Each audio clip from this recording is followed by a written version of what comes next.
Let's cut right to it. Life has this sneaky way of testing us when we least expect it, doesn't it? One moment you're cruising along, and the next, something or someone knocks the wind out of you.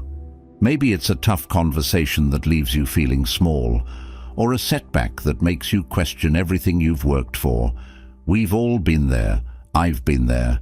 And let me tell you, those moments, they can either break you or make you. But here's the thing. Strength, real strength, isn't about never falling. It's about how you stand back up again and again, no matter what. And that's the key to everything we're going to talk about today. Because emotional strength isn't something you're born with, it's something you build. It's forged in the fire of challenges, refined through reflection, and strengthened by the choices you make every single day. Let me share something personal. There was a time in my life when I thought being strong meant keeping it all together no matter what. I thought if I smiled through the pain, pushed harder, and stayed silent when life got tough, I was doing the right thing. But you know what? That's not strength. That's denial. And denial only lasts so long before it crumbles. True strength is different. It's quiet, but unshakable. It's knowing how to stay calm when everything feels like it's falling apart. It's learning to let go of what you can't control, even when it hurts. It's standing your ground when the world tries to push you around. And the best part, it's something anyone can learn. Yes, anyone. I'm not here to sugarcoat things or tell you this will be easy. It won't. But I can promise you this. If you commit to doing the work, to shifting your mindset, and embracing some of the most powerful principles I've learned from Stoicism, you will feel stronger, mentally, emotionally, and even spiritually. I've seen it in my own life, and I've watched it change others. It works. Here's what I've learned. Emotional strength doesn't come from avoiding pain. It comes from facing it. It's about turning solitude into growth, detaching from things that weigh you down, and building resilience one small habit at a time. And let me tell you, it's not about being perfect or emotionless. It's about being human, fully, unapologetically human, but with the kind of inner calm and clarity that no storm can shake. I want you to feel that strength in your own life. I want you to wake up each day knowing that no matter what comes your way, you have what it takes to handle it. Because you do. You just need to tap into it. So, let's get started. Let's explore the principles, the practices, and the mindset shifts that can help you build unshakable emotional strength. You're ready? Let's take that first step together. Before we dive in, let me ask you this. How often do you find yourself regretting something you said or did in the heat of the moment? Maybe it was snapping at someone you care about or making a rash decision because your emotions got the best of you. I've been there too, saying things I didn't mean, doing things I wished I hadn't. And let me tell you, the worst part isn't the action itself. It's the aftermath, the guilt, the frustration, the wondering why you couldn't just pause for a second before everything spiraled. That pause, just a moment to catch your breath, to reset your mind, might seem small, but it's incredibly powerful. It's the difference between reacting and responding, between regret and clarity. And that's what we're going to dive into now, because if there's one skill that can transform your emotional strength, it's mastering the pause. Let's start by understanding what makes this pause so crucial. It's easy to think emotions just happen to us, like waves crashing over our heads. But the truth is, emotions don't control us unless we let them. Between the stimulus, whatever triggers your frustration, anger, or fear, and your reaction, there's a space. That space is your chance to take back control. It's where your strength lives. And when you learn to expand that space, even by just a few seconds, you'll find yourself handling situations with a kind of calm and confidence that others will notice, and that you'll feel deep within. The first step is awareness. You can't pause if you don't notice the moment you need it most. For me, it started with paying attention to my body. Whenever I felt anger or frustration bubbling up, I noticed the signs: my jaw tightening, my heart racing, my breathing speeding up. These were the signals telling me, you're about to lose control. Once I started recognizing those cues, I could catch myself before the reaction took over. Breathing is your anchor here. It sounds simple, but don't underestimate its power. When I feel that surge of emotion, I focus on my breath. A deep inhale through the nose, a slow exhale through the mouth. It's like hitting the brakes on a runaway car. Breathing doesn't just calm your body, it clears your mind. In that brief moment, you give yourself the chance to think, instead of just react. Now let's talk about what happens in that pause. This is where the real magic begins. When you pause, you're not just stopping yourself from reacting impulsively. You're giving yourself the space to ask important questions. What really matters here? Is this worth my energy? How do I want to handle this so that I stay aligned with my values? These aren't complicated questions, but they're powerful because they shift your focus from the emotion to the bigger picture. And let me tell you, the bigger picture is where you find clarity. Here's something I've learned through experience. The pause doesn't make you weak. In fact, it's the opposite. It takes courage to hold back when everything in you wants to lash out. I used to think staying quiet or stepping back meant I was letting people win. But I realized it's not about letting anyone win. It's about choosing how I want to live. Reacting impulsively gives my power away. Pausing lets me keep it. Another important part of mastering the pause is reframing the situation. In the heat of the moment, it's easy to see everything as an attack or a problem. But when you pause, you have the chance to reframe. Is that rude comment really about you, or is it about the other person's bad day? Is that criticism an insult, or is it an opportunity to grow? Reframing doesn't mean ignoring the situation. It means seeing it from a different angle, one that serves you instead of controlling you. Pausing also teaches you patience. And let's be honest, patience isn't easy. In a world that moves fast, we're conditioned to react quickly, to keep up, to defend ourselves at a moment's notice. But true strength lies in waiting, in allowing the moment to unfold before deciding how to respond. There have been times when I bit my tongue, held my breath, and waited. And you know what? Most of those moments didn't need my reaction at all. They resolved themselves, or I saw them differently with a bit of time. The pause gave me the space to let the unnecessary fall away. The best part about mastering the pause is that it becomes a habit. At first, it takes effort. You'll need to remind yourself to breathe, to step back, to question your impulses. But the more you practice, the more natural it becomes. Over time, you'll find yourself pausing without even thinking about it. And that's when you'll truly feel the shift. That's when you'll notice how much calmer, clearer, and more in control you've become. This isn't just about handling big arguments or major decisions. The pause works in the small, everyday moments too. When someone cuts you off in traffic, when your plans get derailed, when your patience is tested in line at the grocery store. These moments might seem insignificant, but they're the perfect training ground. Every time you practice the pause, you're strengthening your emotional muscles, preparing yourself for the bigger challenges ahead. One of the most profound lessons I've learned is that the pause isn't about denying your emotions. It's not about pretending you don't feel angry, frustrated, or hurt.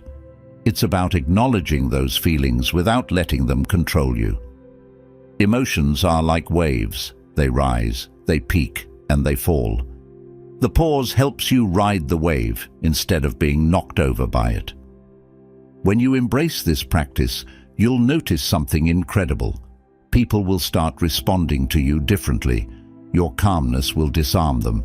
Your clarity will inspire respect.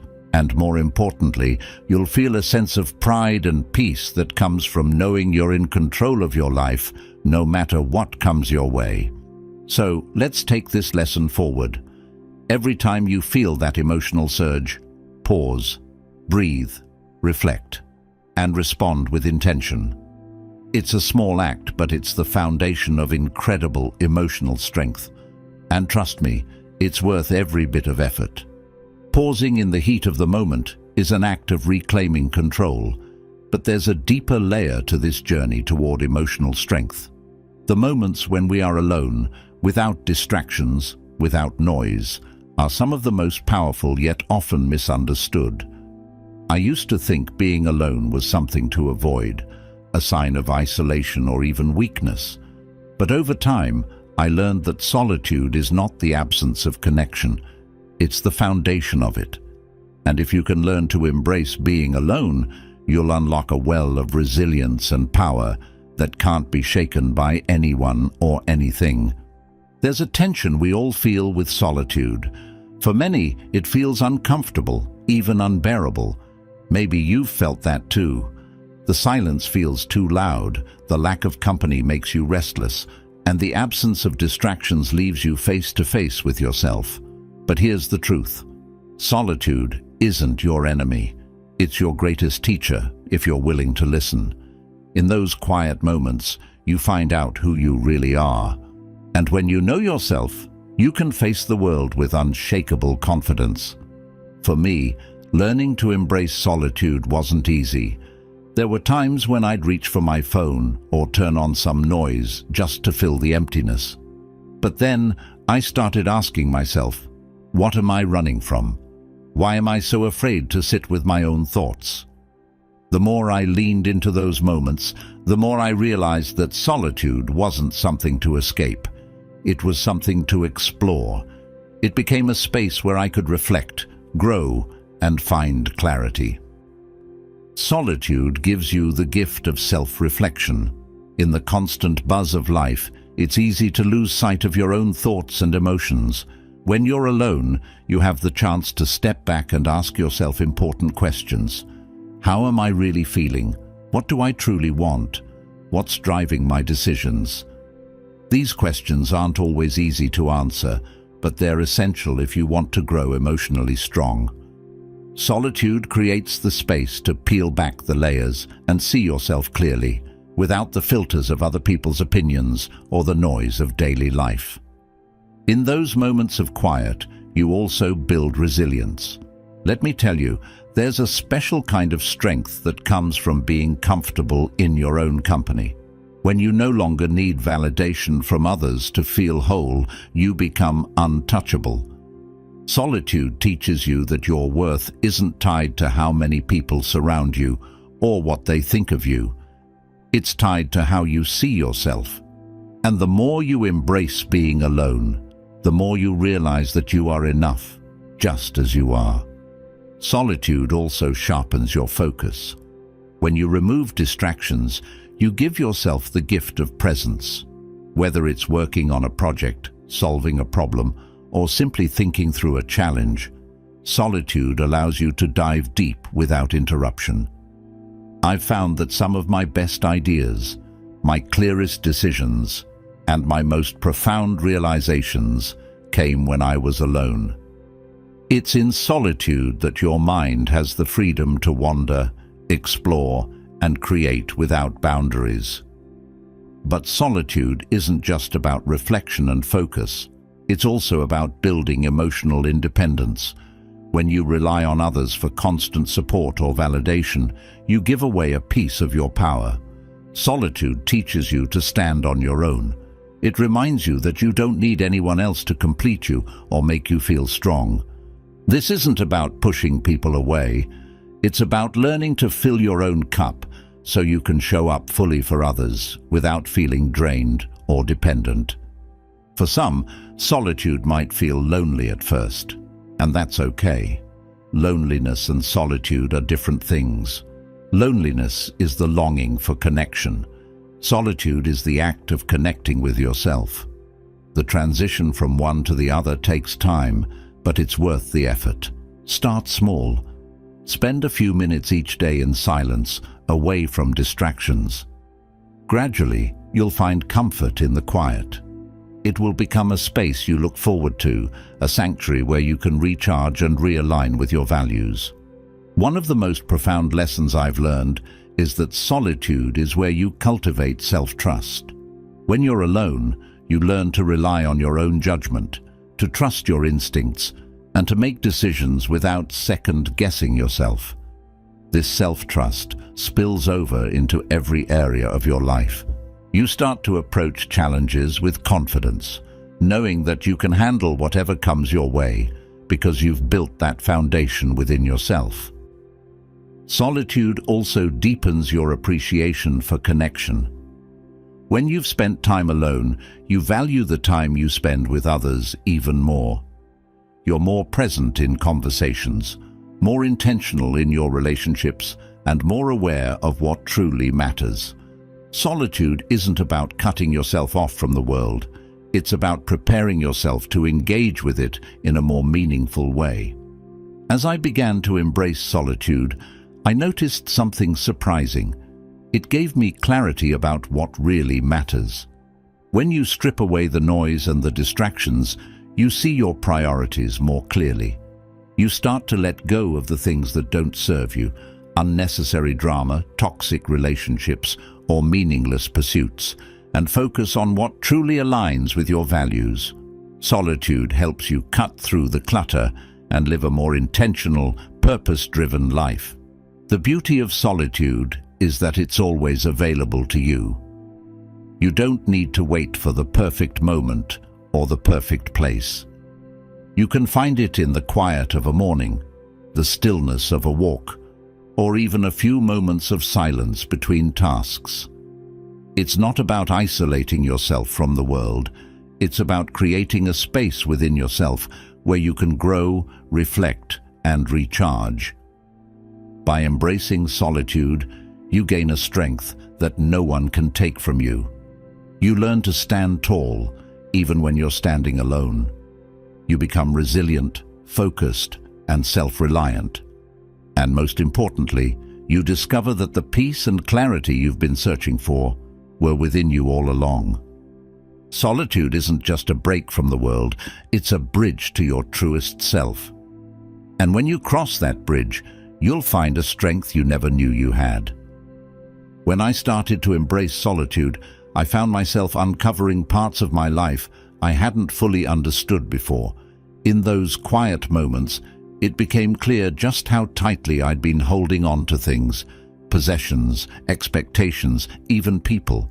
And let me tell you, the tighter you cling, the more you suffer. It's like trying to hold onto water in your hands. The harder you squeeze, the faster it slips away. That's when I realized the importance of letting go. Not in a careless or indifferent way, but with purpose and clarity. That's what detachment is really about. Not turning your back on the world, but embracing it without letting it control you. Letting go feels counterintuitive at first. We're wired to cling to what we love, to protect what we value, and to strive for what we want. But clinging comes at a cost. It creates fear of losing what we have or never getting what we desire. Detachment, on the other hand, is freeing. It's about loosening that grip, not out of indifference, but out of a deeper understanding that nothing in life is truly permanent, and that's okay. For me, practicing detachment started with small steps. I looked at the possessions I had accumulated over the years, things I thought I needed to feel happy or successful. But when I took a closer look, I realized many of those things were weighing me down more than they were lifting me up. So, I started letting go, one item at a time. And with each thing I released, I felt lighter. It wasn't just about the physical space I was creating, it was the mental clarity that came with it. I learned that true fulfillment doesn't come from what you own, it comes from what you value. Detachment isn't just about material things, it's about expectations too. How often do we set ourselves up for disappointment by clinging to how we think things should be? I've done it more times than I can count, expecting people to act a certain way, situations to unfold perfectly, or life to go according to plan. And every time it didn't, I felt frustrated or hurt. But the Stoics teach us something powerful. The world owes us nothing. When I stopped expecting perfection from people or outcomes, I found peace. It's not that I lowered my standards, I just stopped tying my happiness to things I couldn't control. Relationships are another area where detachment can be transformative. Now, let me be clear. Detachment doesn't mean you stop caring about people. Quite the opposite. It allows you to love more deeply, without the fear of loss clouding your connection. I used to cling to relationships out of fear. Fear of being alone, fear of losing someone's affection. But I've learned that real love, whether it's for a friend, a partner, or a family member, isn't about possession. It's about respect, trust, and presence. When you let go of the need to control the relationship, you make space for it to grow in its own way. One of the most powerful lessons I've learned is that detachment isn't about pushing things away. It's about holding them lightly. Life is full of beautiful moments, but they're fleeting. If you cling to them, you miss the joy of the moment itself because you're too busy trying to make it last forever. But when you embrace life's transient nature, you find yourself more present, more grateful. I've started to appreciate the little things, a kind word, a shared laugh, a quiet sunrise, without the need to grasp or prolong them. They come, they go, and that's the beauty of it. Detachment also strengthens your resilience. Life will always have its ups and downs, and you can't control every twist and turn. But when you practice detachment, you learn to weather those storms without being swept away. I've faced setbacks that once would have shattered me, losses, disappointments, moments of uncertainty. But instead of resisting or clinging to what I thought I needed, I learned to let go. And each time, I found that I was stronger than I realized. Not because I didn't care, but because I didn't let my happiness depend on things outside my control. One practice that has helped me embrace detachment is gratitude. It might seem strange at first. How does being thankful help you let go? But gratitude shifts your focus. Instead of fixating on what you lack or what you fear losing, you start to see all the gifts already in your life. When you're grateful for what you have in the moment, you're less likely to cling to it out of fear. You learn to cherish it without needing it to last forever. Detachment also opens the door to deeper self-awareness. When you stop attaching your identity to possessions, achievements, or relationships, you're left with one question: who am I without all of this? That question scared me at first, but the more I explored it, the more I realized that my worth isn't tied to what I own, what I do, or who I'm with. It comes from within. Detachment helped me uncover that truth and gave me a sense of freedom I'd never felt before. The beauty of practicing detachment is that it's not about rejecting life, it's about embracing it fully. When you let go of the need to control everything, you make room for life to unfold as it's meant to. You become more adaptable, more open to new possibilities. I found that when I stopped clinging to specific outcomes, life often surprised me with something even better. It's not about giving up. It's about giving in to the flow of life with trust and grace. Detachment isn't about becoming emotionless or cold.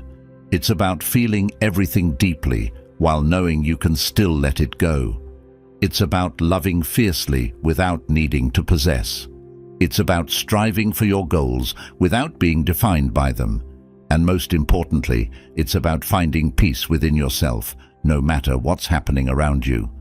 As I've practiced detachment, I've noticed a profound change in how I approach challenges. Instead of seeing them as threats, I see them as opportunities to grow. Instead of fearing loss, I see it as part of the cycle of life. Instead of clinging to what I think I need, I trust that I already have everything I need within me. And that trust, that freedom, is the greatest gift detachment can offer. Letting go isn't always easy, but it's always worth it. When you release the grip of attachment, you open your hands to receive something even greater: peace, clarity, and a strength that no one can take away. So, take a breath, loosen your grip, and step into the freedom of letting go. It's a journey worth taking. Letting go taught me something profound. When you release the grip on what you think you need, you make space to truly see yourself. But here's the thing: seeing yourself clearly doesn't just happen. It takes work. It takes intentionality. It takes reflection. And if there's one practice that has been a cornerstone of my growth, it's the habit of looking inward every single day. Reflection isn't about dwelling on mistakes or living in the past. It's about learning, growing, and becoming stronger. It's about turning each day into a stepping stone toward a better, more resilient version of yourself. When I first started reflecting daily, I wasn't sure what I was supposed to uncover. It felt awkward at first, sitting with my thoughts, questioning my decisions, and revisiting the moments I wished I'd handled differently. But I stuck with it. And you know what I discovered? Reflection is like holding up a mirror, not to judge yourself, but to understand yourself. It's not about being perfect, it's about being honest. And that honesty is where resilience begins. Daily reflection starts with asking the right questions. What did I do well today? Where could I have done better? What emotions did I feel, and why? These questions aren't always easy to answer, but they're necessary. They help you identify patterns, those little habits or reactions that either lift you up or hold you back. For me, it was realizing how often I let small frustrations dictate my mood. Once I saw that pattern, I could start breaking it.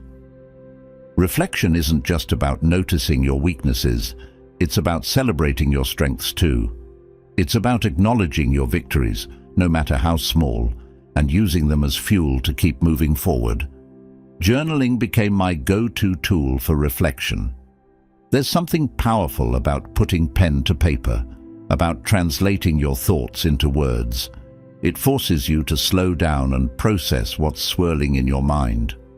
At first, my journaling was scattered. Random thoughts, snippets of emotions, bits and pieces of my day. But over time, it became more intentional. I started asking myself deeper questions. What am I grateful for? What did I learn today? How did I handle challenges? These questions helped me see not just what happened, but how I responded, and how I could respond better next time. One of the biggest benefits of daily reflection is self-awareness. When you take the time to look inward, you start to notice things you might have missed in the rush of daily life. Maybe it's a habit that's holding you back, a fear you didn't realize was driving your decisions, or an emotion you've been avoiding.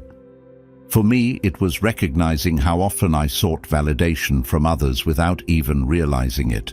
That awareness didn't just appear, it came from consistently reflecting on my actions and emotions. Reflection also builds emotional resilience by helping you process your experiences.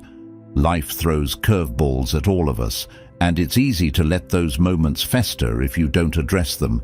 But when you reflect, you give yourself the space to understand what happened, why it affected you, and how you can move forward. I've had days where everything felt overwhelming, disappointments, misunderstandings, setbacks. But sitting down to reflect helped me untangle those emotions. It allowed me to see the lessons in the struggle, to find meaning in the mess, and that meaning is what makes you stronger. Another powerful aspect of daily reflection is celebrating progress. It's easy to focus on what you didn't do, what you could have done better, but resilience comes from recognizing how far you've come, not just how far you have to go. For me, journaling became a way to track my growth. When I looked back at entries from weeks or months ago, I saw how much I'd changed, how I handled situations with more patience, how I let go of things that once weighed me down. Those moments of recognition are fuel. They remind you that you're capable of growth, that every small step matters. Reflection also teaches you to take responsibility. When you reflect, you can't blame others for your reactions or circumstances. You start to see where you could have done better, where you let fear or anger guide you, where you avoided taking action. This isn't about beating yourself up. It's about owning your choices. For me, this was a game changer. Taking responsibility didn't feel heavy. It felt empowering. It reminded me that I have control over my actions, my mindset, and my growth. One practice that transformed my reflection process was focusing on gratitude. At the end of each day, I made it a point to write down 3 things I was grateful for. Some days, they were big, an achievement, a kind gesture, a moment of clarity. Other days, they were small, a good cup of coffee, a warm breeze, a laugh. But no matter what, they shifted my perspective. Gratitude has this way of grounding you, of reminding you that even on the hardest days, there's something to be thankful for. And that gratitude strengthens your resilience. It gives you the perspective to face challenges with a sense of balance and hope. Reflection isn't just a solitary practice. It can also deepen your relationships. When you take the time to understand your own emotions, you become better at understanding others. You become more empathetic, more patient, more present. I've seen this in my own life. By reflecting on my interactions with others, I've learned to communicate more effectively, to apologize when I've fallen short, and to appreciate the people around me more fully. Reflection isn't just about strengthening your relationship with yourself. It's about strengthening your connection to the world around you. What I love most about reflection is that it's endlessly adaptable.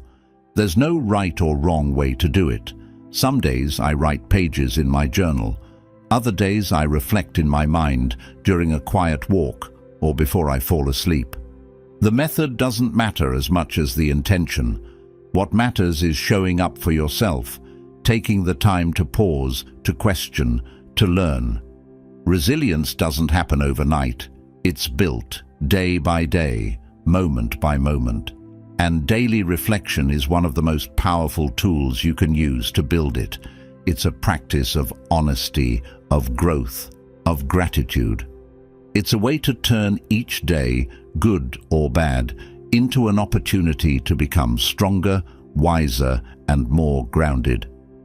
When you commit to reflecting regularly, you're not just looking back, you're paving the way forward. And that forward path is one of strength, clarity, and purpose. Reflection teaches us about ourselves, our reactions, and how to grow from each experience. But knowing where you need to improve is only half the journey. The real test comes when you face those moments that try your patience and push your emotional limits. It's one thing to reflect in the quiet of your own mind, and another to stay calm when life throws daily irritations your way. Patience and emotional control aren't just virtues, they're skills.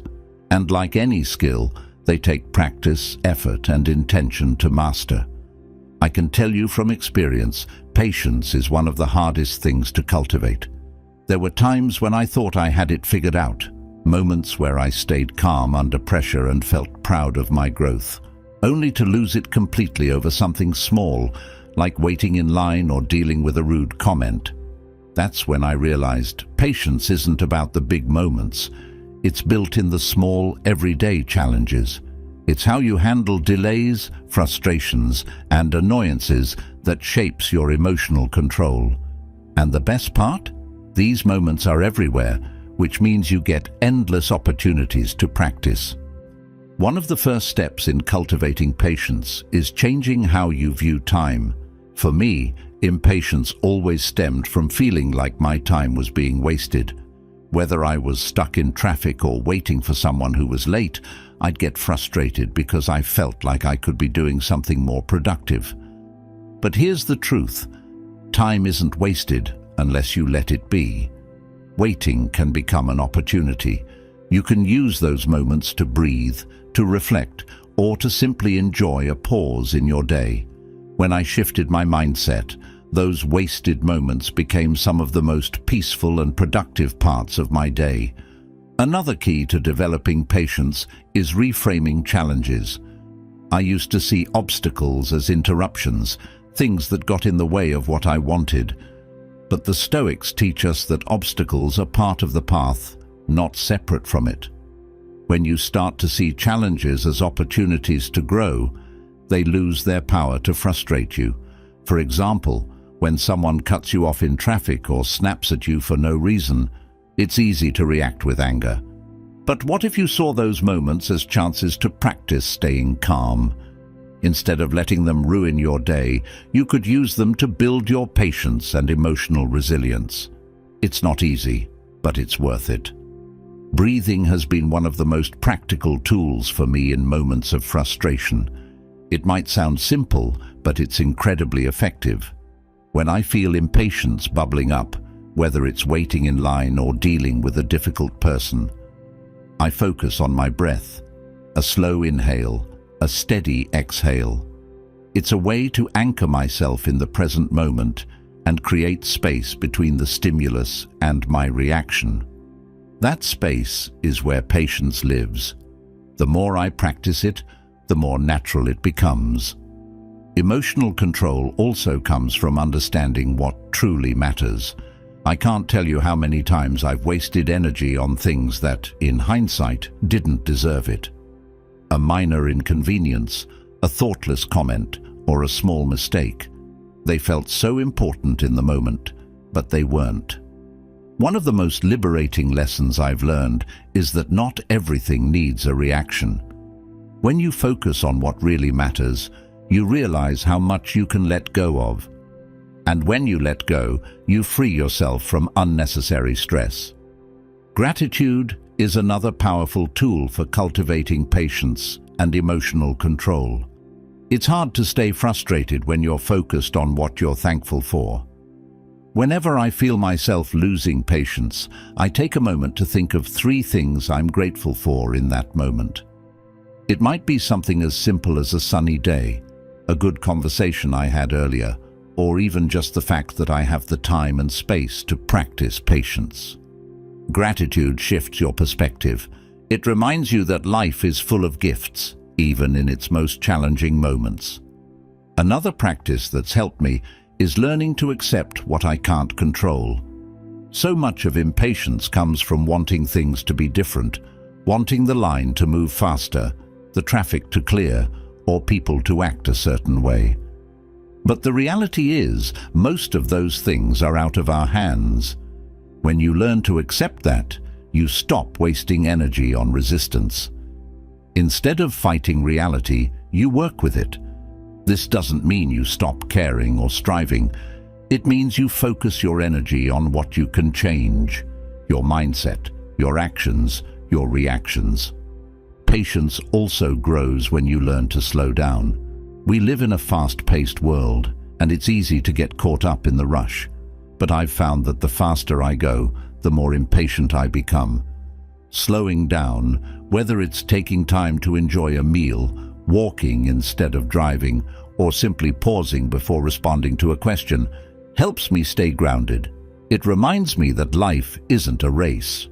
When you slow down, you create room for patience to thrive. One of the hardest lessons I've had to learn is that patience doesn't mean suppressing your emotions. It's not about pretending you're calm when you're really boiling inside. It's about acknowledging your feelings without letting them control you. For me, this meant learning to name my emotions. When I felt frustrated or impatient, I'd take a moment to identify what I was feeling and why.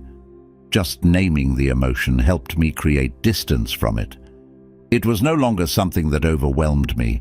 It was something I could observe and manage. Patience and emotional control are deeply tied to self-compassion. I used to be so hard on myself when I lost my temper or reacted impulsively, but beating yourself up only makes things worse. Growth doesn't happen overnight. There were times when I felt like I was failing, but looking back, I realized those moments were part of the process. Self-compassion reminds you that it's okay to stumble as long as you keep moving forward. Cultivating patience and emotional control isn't about reaching some perfect state where nothing ever bothers you. It's about building habits that help you handle life's challenges with grace and clarity. It's about learning to pause, to reframe, to focus on what matters. And it's about showing up for yourself every day, even when it's hard. The more you practice, the stronger you become. And over time, you'll find that the things that once tested your patience will become opportunities to showcase your growth. That's the power of this work. It doesn't just change how you react, it changes how you live. As we wrap this up, I want you to take a moment and let this sink in.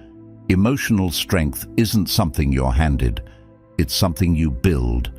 Every pause you take, every moment of reflection, every instance of letting go, every ounce of patience you practice, they're all bricks in the foundation of a stronger, more resilient you.